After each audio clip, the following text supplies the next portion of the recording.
We're down to our last campus close-up of the 2024-25 school year. Make sure you're subscribed to the channel because all this week I'm bringing you stories from Harvard Elementary.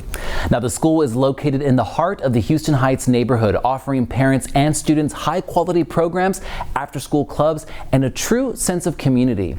I caught up with Principal Molly Lashway, who explained more on what makes Harvard truly exceptional. Take a listen. We have a very active community. I would call it a vibrant community, and that makes it very special. We have an active PTA, we have really dedicated teachers, and we have wonderful students, and they work hand in hand with one another to make sure that Harvard is the best version of Harvard that it can be. Wonderful. Last question here. Talk to me about what kind of standout programs Harvard offers students. Yeah, Harvard has two specialized programs here. We are an International Baccalaureate PYP program, and through that program, it's really all about creating global-minded citizens who are critical thinkers who strive to make the world a better place.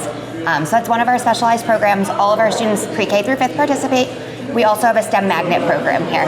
So through that program, our students participate in the science, environmental science lab, and they also participate in a math and engineering lab every week.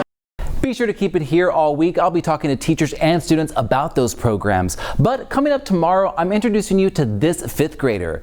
She's sharing with us some of the school's rich history and showing us a task that she does every morning in front of the whole school that's preparing her for her future. Make sure you're subscribed to the HISD Now YouTube channel so you don't miss that story.